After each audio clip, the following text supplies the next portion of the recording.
a segunda temporada do Jungiando, o podcast do Instituto de Psicologia Jungiana Rio Preto.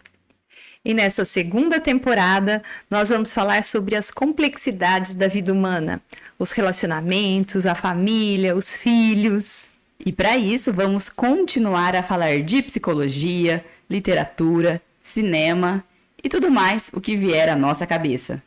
Eu sou a Daniele Fumagalli. Eu sou a Patrícia Lopes. E eu sou a Maiara Suguaia. Bem-vindos à segunda temporada do Jungiando. O nosso episódio mais ouvido, o recordista, foi o 14, com o tema de arquétipos. E tivemos muitos pedidos para que falássemos mais sobre esse assunto. Por isso, aqui estamos. O tema de hoje é arquétipo.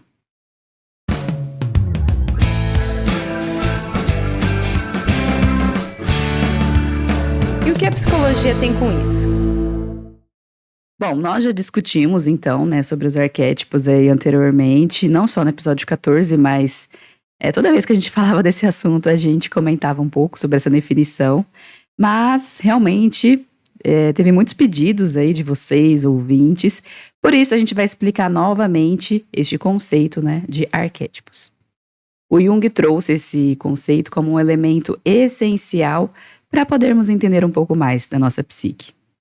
E para você que não ouviu o episódio 14, vale a pena voltar lá, ouvir, para ter aí um olhar mais completo do que a gente vai continuar conversando hoje.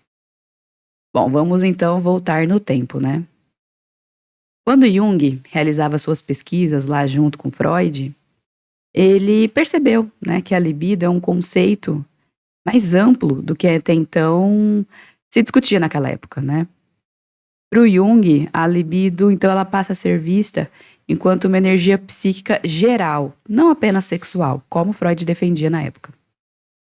E aí, a partir dessa mudança de olhar, o método dos estudos, do Jung e do Freud também passaram a se diferenciar, um pouco.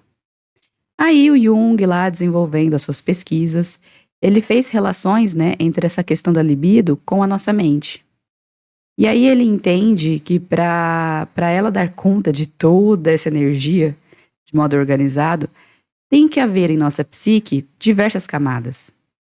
E uma dessas camadas na psique é diferente, formada por estruturas e imagens que são comuns a toda a humanidade. Como assim?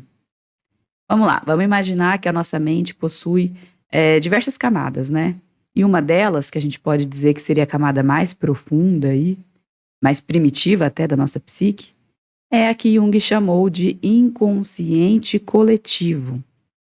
E nesse inconsciente coletivo, o que a gente encontra? Padrões. Esses padrões justamente são os arquétipos, que se repetem e se manifestam das mais diversas formas em toda a humanidade. E por isso são a base de tudo que envolve este inconsciente coletivo. Pois é, mas vamos retomar então para não ficar dúvidas. O Jung considera que a mente humana é formada por diversos elementos que estão no inconsciente e que podem ser originados de várias fontes, seja do próprio indivíduo até esferas mais coletivas e impessoais, pois o indivíduo está inserido em uma família que faz parte de uma cultura ou etnia, que por sua vez é da espécie humana. Assim, os elementos de experiências inconscientes do indivíduo apenas formam o inconsciente pessoal e os elementos inconscientes comuns a todos os indivíduos da espécie humana é no inconsciente coletivo. Esse inconsciente, então, possui uma autonomia em relação à nossa consciência. Ele tem muitas percepções da realidade que não chegam à consciência. Como que isso acontece, então? Ele possui certas estruturas que são feitas de imagens, os arquétipos. Ele se relaciona a determinadas situações típicas do nosso cotidiano, mas que se manifestam de forma simbólica. Então, a consciência, para acessar o seu inconsciente, deve interpretar a mensagem que está sendo expressa simbolicamente. Assim, o relacionamento entre consciente e inconsciente opera principalmente por meio da imagem e da imaginação, ou seja, pelos sonhos da pessoa em questão, nas fantasias dela, no pensamento mítico das histórias que ela se identifica. Mas você pode ainda estar pensando aí. Peraí, mas o que é esse arquétipo então? Bom, gente, arquétipo é uma disposição que faz parte de todos os seres humanos. Como se nós tivéssemos uma base na nossa mente, que é comum a todos os sujeitos, e que por isso nos facilita conviver no meio social, interpretando, imaginando e entendendo o mundo, o outro e a nós mesmos. Olha que interessante e importante isso, né? Eu sempre dou esse exemplo, né, quando a gente fala de arquétipo, que é como se a gente tivesse um HD coletivo e que está compartilhado com toda a humanidade, né, esse inconsciente coletivo aí. E tudo que tiver dentro desse HD, todos os conteúdos que estão salvos lá de alguma forma, seriam, né, esses arquétipos, por exemplo. É a imagem que aparece nos mitos, nos contos de fada, é aquilo que a criança facilmente compreende, né? Por exemplo, o rei, a rainha, o sábio, a bruxa. São essas imagens e essas experiências, né? Que se repetiram tantas vezes na história da humanidade. De alguma forma ficou gravado ali, né? Aquela experiência. É isso mesmo. O arquétipo, ele é inacessível, né? A gente não consegue acessar o arquétipo diretamente, né? Ele está no inconsciente de maneira que a gente não consegue acessar. O que a gente consegue se relacionar é com a imagem arquetípica, que é simbólica. Então, o símbolo é o nosso acesso ao inconsciente coletivo, ao arquétipo, sempre através da imagem arquetípica, que é o símbolo. Então, o arquétipo, ele carrega uma energia que pode vir à tona de diversas formas, que ainda não é compreensível de maneira clara e objetiva inicialmente, mas que através dos elementos que aparecem nessas imagens arquetípicas, né, representações, símbolos, nos sonhos, nas artes, nos próprios rituais religiosos, até nos delírios das pessoas psicóticas, a gente consegue então ver reflexos da manifestação dos arquétipos. A gente não acessa ele em si, né, mas a sua manifestação. Tudo isso nos permite entender, então, as nossas identificações com essas histórias, com os outros, né?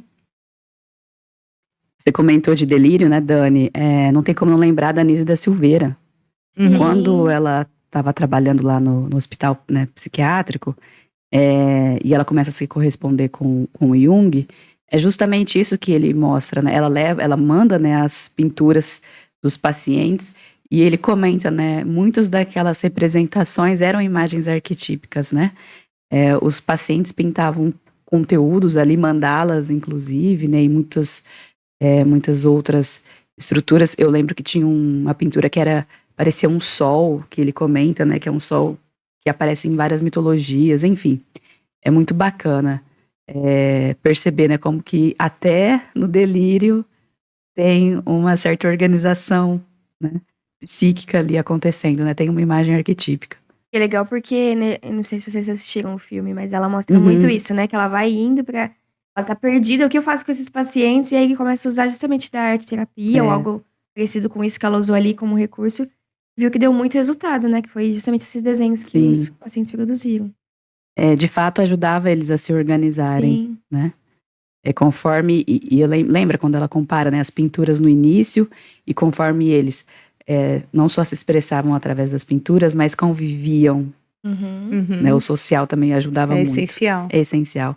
Eram tratados como seres humanos, né? Basicamente era um contexto favorável que nem sempre acontecia em outros hospitais. Exato. E aí as pinturas também, né, vão ficando mais organizadas, as mandalas que eles desenhavam, né? É muito legal mesmo. Porque o arquétipo, ele vai estruturando, né? O Jung faz muito uma relação entre o instinto e o arquétipo, né? O nosso instinto é biológico, a gente ainda tem reações instintivas. E no comportamento, na maneira de compreender o mundo, a gente tem os arquétipos. Então a gente pode comparar, eles estão mais ou menos na mesma correlação. Então o arquétipo, ele é o tecido que tece o inconsciente coletivo. O inconsciente coletivo é feito do quê? De arquétipos. E o inconsciente pessoal, de complexos. É uma boa definição. que são baseados nos arquétipos, né? Como baseado na raiz de todo complexo existe um arquétipo. É como se a gente fosse aprofundando, né, a raiz e foi parar lá na camada de baixo. Na camada de baixo se assenta no arquétipo. Eu vou trazer aqui uma história para servir como exemplo, né, da manifestação do arquétipo num conto de fada.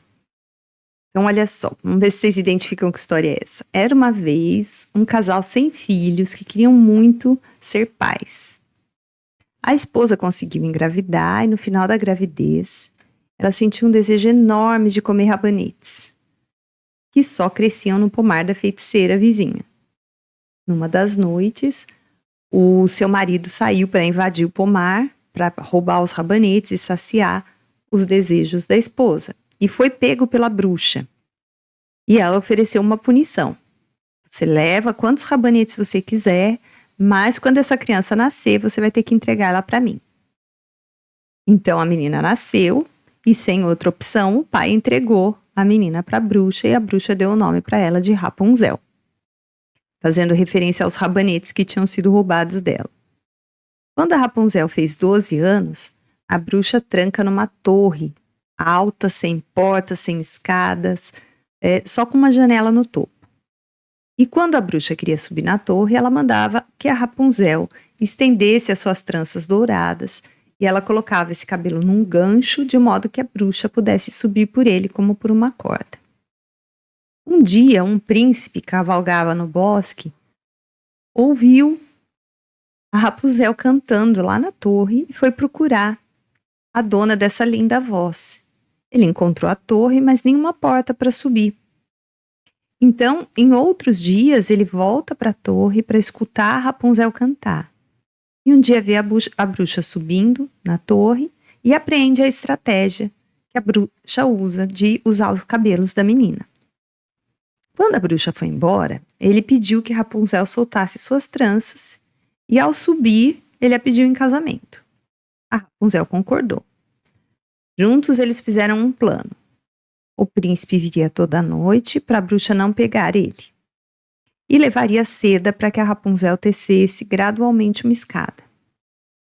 Mas a bruxa descobriu isso tudo e, com raiva, cortou as madeixas da Rapunzel e se passou por ela, né? Fingiu que era a Rapunzel para pegar o príncipe.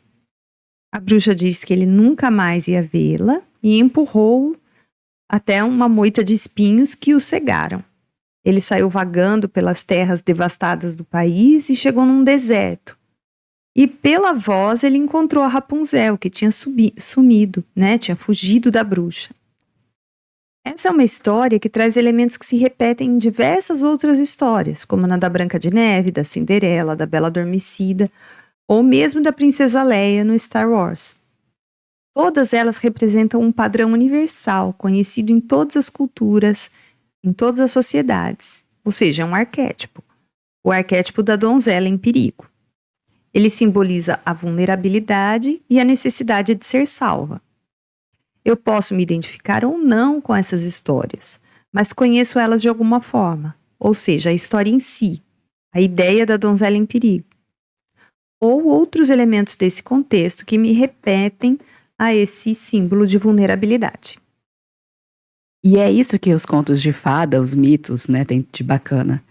São histórias que a gente, não só é muito fácil da gente conhecer, né, mas da gente assimilar. Por isso que a criança assimila tão rápido, né, o conto de fada. E por quê? Porque tem arquétipo envolvido, né. É como se já tivesse aquela história já a priori tá, né, no HD aí da criança. Tem gente que fala, contadora de história, que você não pode... A gente tem mania de ler a história, não conto de fada, e tentar ou interpretar para a criança, ou tentar explicar, ou tentar mudar a fala para ficar mais fácil. Vocês falam, não, você tem que ler exatamente como tá. Ela vai entender o que ela precisa. É exatamente isso, né? Ela consegue captar a informação. Sim. Não tem que dar a moral da história, nada disso, né? Tudo. A gente tem essa mania, né? Aí, falando, né, de arquétipos, a gente comentou, a Dani comentou da donzela, né, em perigo. Vamos falar então aqui de outros exemplos clássicos aqui. O herói. Esse arquétipo, né, ele representa a coragem, a força e o desejo de superar desafios. Alguns exemplos, né, incluem figuras lendárias como Hércules, o Aquiles, o sábio. Este arquétipo personifica a sabedoria, o conhecimento e a orientação. Alguns exemplos: o Gandalf, né, do Senhor dos Anéis, o Mestre Yoda em Star Wars, o Oráculo no filme Matrix, o vilão. Este arquétipo representa o antagonista, o mal personificado. Alguns exemplos, né, o Darth Vader em Star Wars, a Cruella de Vil em 101 Dálmatas, o Coringa, né, no Batman. Lembrei do mal, Ele é meio que o demônio nas Meninas Superpoderosas, lembra? Que ele é Sim, o macaco. o mal. Tem o macaco louco e tem É, o o outro outro. que é o diabinho lá, né? Sim. Ele é o Aham. mal. Ele é o mal em si, né? É. Literalmente. O trickster. Esse aqui é um clássico, né? Bem... Na nossa mitologia brasileira, né? Na nossa cultura brasileira aparece bastante essa figura. Uhum. Que é o trickster, né? O trapaceiro. Este arquétipo, gente, ele é caracterizado pela sua astúcia, esperteza e habilidade para enganar os outros. Alguns exemplos, né, incluem personagens como Loki na mitologia nórdica, o Hermes na mitologia grega, o gato, né, em Alice no País das Maravilhas, o próprio Coringa do Batman também é um trickster, né? Uhum. É um vilão trickster. E o Saci, né? Eu acho o Saci a cara do trickster. Uhum. Representa bem, né? Representa muito bem. Temos também o amante. Esse arquétipo, né, representa o amor, a paixão e a busca pela intimidade. Alguns exemplos: Romeu e Julieta, o Eros na mitologia grega e mais popular aí, né, digamos mais contemporâneo, o Jack e a Rose em Titanic. O mago. Este arquétipo simboliza o poder, a transformação e a busca pelo conhecimento oculto. Alguns exemplos: o Merlin, né, lá nas lendas arturianas, né? O Obi-Wan Kenobi em Star Wars, o Dumbledore no Harry Potter e o Gandalf de novo, né, em O Senhor dos Anéis. Temos também o tolo. Este arquétipo representa a ingenuidade, a inocência e a falta de discernimento. Alguns exemplos: o Dom Quixote, o Charlie Chaplin, né, em alguns filmes, o Patolino do Pernalonga e o Coiote, né, do Papalégua, é um bom exemplo. Esses, claro, são apenas alguns exemplos de arquétipos, né? E muitos outros podem ser encontrados em diferentes histórias, mitologias e culturas ao redor do mundo. Então, se a gente pegar esses exemplos todos, a gente vai poder chegar a essa ideia de que os arquétipos são formas coletivas de compreender, de representar e de agir do ser humano. São possibilidades inatas de representação e assim comandam a nossa atividade representativa.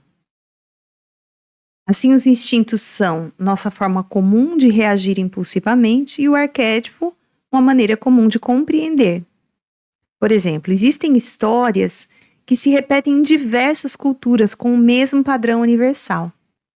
A gente pode pegar várias histórias, eu trouxe como exemplo a história do dilúvio, que a gente conhece na história da Arca de Noé, que é super comum, né? Noé foi avisado por Deus que ia ter um grande dilúvio para purificar a humanidade, que ele então deveria pegar a família dele e reunir um animal de cada espécie, um par, para ficar na arca enquanto tivesse o dilúvio. Eu só conheço essa história. Então, mas essa história se repete em outras culturas. Por exemplo, na Mesopotâmia, na epopeia de Gilgamesh, ela aparece com uma história muito semelhante. O Gilgamesh, na epopeia dele, o nome do personagem é Utpanistim. Ele é advertido pelo deus Ea sobre um dilúvio que estava destinado a destruir a humanidade. Então ele constrói uma arca, enche com a sua família, com amigos e um par de cada espécie animal e sobrevive à inundação. É praticamente a mesma história. No hinduísmo existe a história de Manu, que é advertido por um peixe sagrado, Matsya, que é uma encarnação do deus Vishnu. E ele fica sabendo sobre a inundação que vai destruir o mundo. Ele constrói um barco e, guiado pelo peixe, ele sobrevive ao dilúvio. Depois ele vai repovoar a terra com a ajuda dos sábios que ele salvou. Na mitologia grega, tem o mito de Deucalião e Pirra, que é muito semelhante. Zeus decide inundar a terra para destruir a humanidade corrupta. Deucalião e sua esposa são avisados por Prometeu e constrói uma arca para sobreviver ao dilúvio. Depois que a água baixar, eles repovoam a terra jogando pedras que se transformam em pessoas. É muito curioso, né? Sim. Como o mesmo tema mitológico aparece com histórias e tradições completamente diferentes. Sim. Né? É um padrão arquetípico esse do dilúvio, que traz essa metáfora da purificação, da transformação, do recomeço, depois da destruição. Então, é um tema arquetípico. Então, essa compreensão toda que o Jung traz sobre o arquétipo, né, essa nossa maneira de se estruturar, é super importante e mostra o quanto o inconsciente é inesgotável.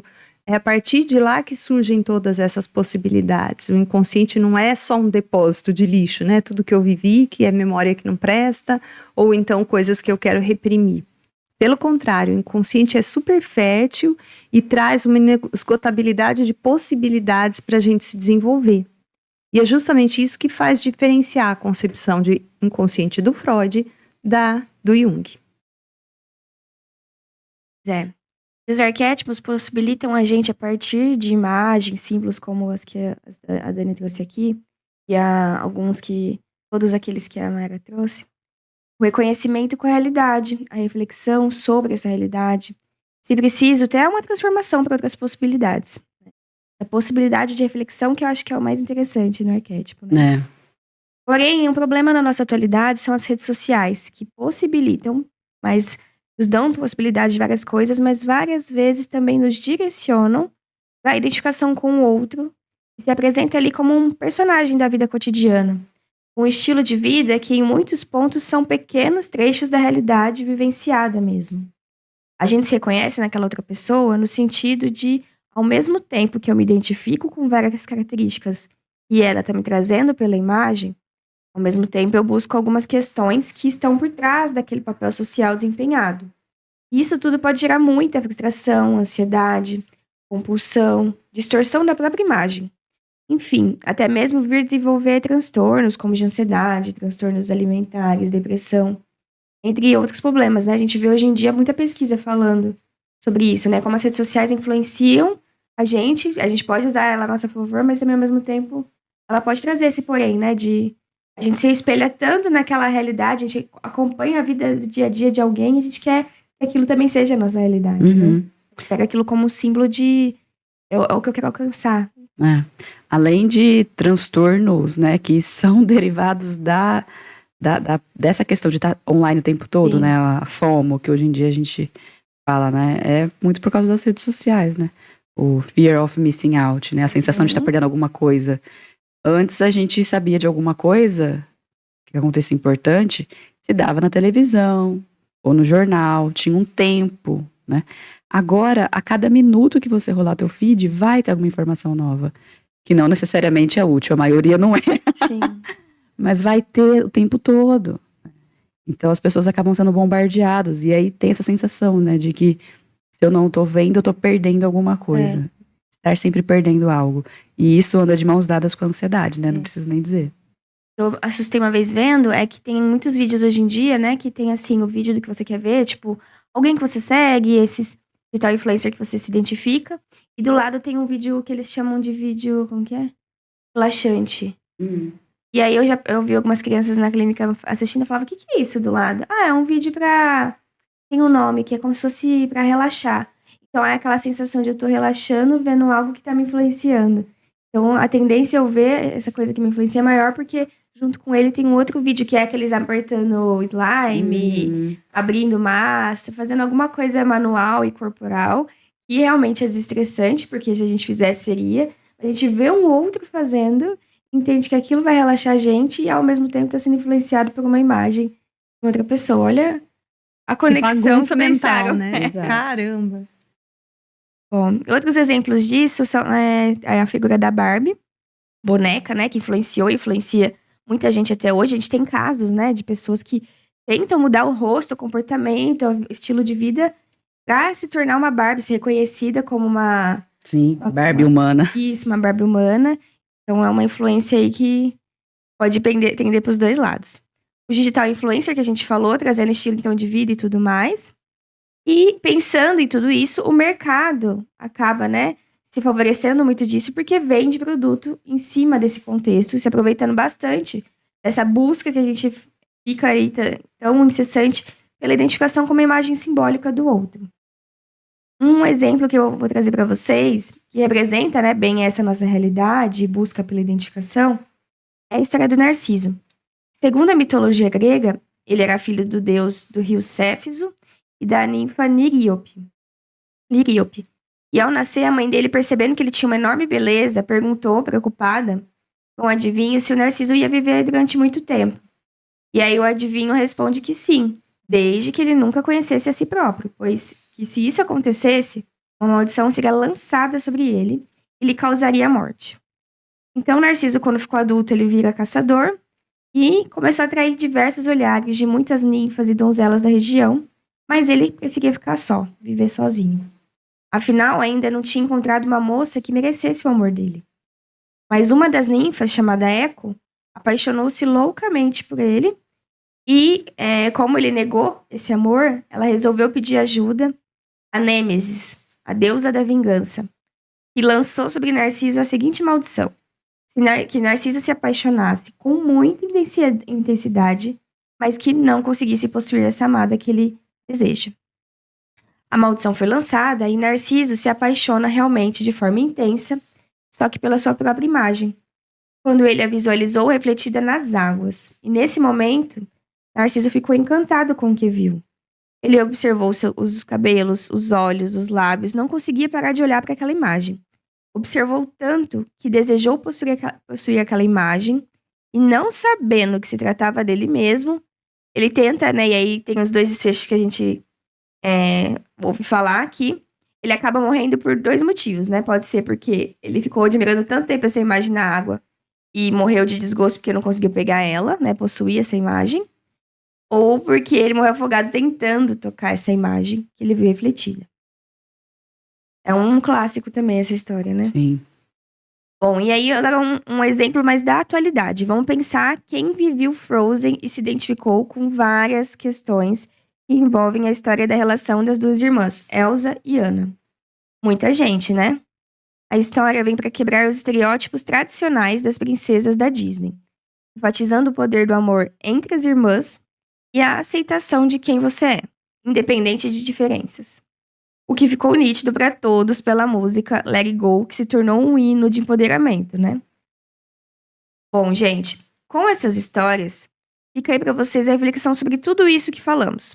Sobre essa tal busca pela identificação desmedida de uma figura, de um símbolo ou imagem, que nos represente de forma perfeita, sem lacunas, desvios ou falhas.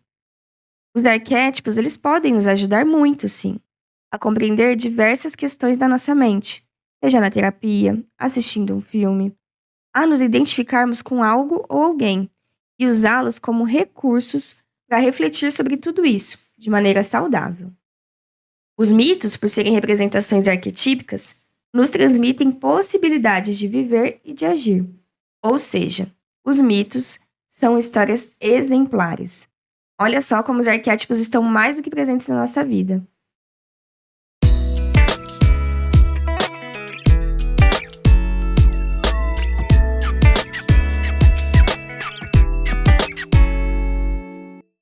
E vamos para as nossas dicas. Bom, hoje as dicas são divertidas. Se você assistir a maioria dos filmes da Disney, você vai encontrar histórias arquetípicas. Sim. Todos os filmes de princesas, do Star Wars, até do Toy Story. E outra dica seria a série The Boys, que também traz essas imagens arquetípicas. Todos os filmes de heróis, todas as sagas são provavelmente baseadas em alguma imagem arquetípica, né? Uhum. A série The Boys eu assisto, é legal porque ela traz os dois polos do arquétipo. Ela traz o herói bonzinho, né? Que é o mais improvável, né? Que é o cara que não tem poder nenhum, na verdade, que é o mocinho, né? E o polo negativo do herói, né? O poder a qualquer medida, né? Que é o Capitão Pátria. Que é o supra-sumo. E que no fim se parece muito com a gente na realidade. Então a gente se identifica também, né? Não só com o herói, como ele é aquele herói bem montado, né? Mas ao mesmo tempo ele é péssimo, né? Ele é arrogante, ele manipula, ele é egoísta. É o supra-sumo do anti-herói, na verdade, né? Personificado na imagem perfeita americana, né? Do herói. É muito boa essa série. O que isso significa pra você?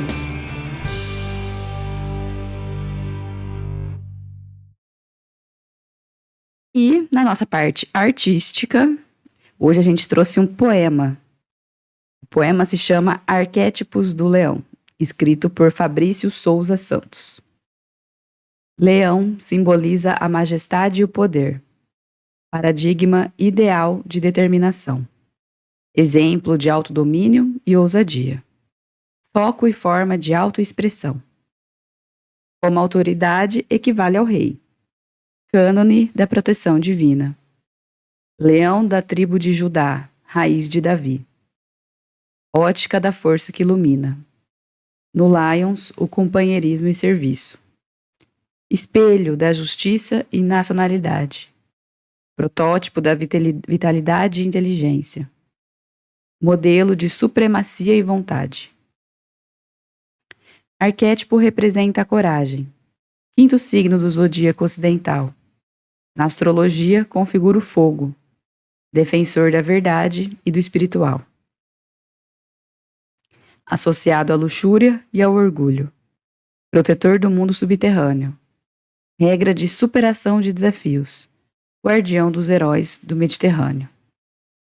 A esfinge do Antigo Egito, movimento Rastafari jamaicano, produto final da alquimia do ouro. Mega-leão do povo americano, ampliação da nossa consciência. Tipo de poder mais profundo, ideal para expressar a luz interior. Signo solar para brilhar para o mundo. Totem de alerta dos perigos da vida. Talento e criatividade do artista. Relacionado a São Marcos e a voz profética de João Batista. Personificação do Filho de Deus. Agente do temor e ressurreição. Mistério da morte e do renascimento. Força espiritual e do coração. Para você que quer conversar com a gente, mande um e-mail no podcast junguiando@gmail.com ou pelo site www.psicologiajung.com.br. Lá no site você encontra as atividades, os grupos, os estudos, o formato de como tudo isso acontece. Compartilhe um episódio com alguém que você acha que vai se beneficiar e se interessa pelo tema. Este foi mais um episódio do Junguiando com roteiro e curadoria da Daniele, Maiara e Patrícia e a edição de som do Kleber Zumiotti. Obrigada, gente. Até a próxima. Até mais. Até breve.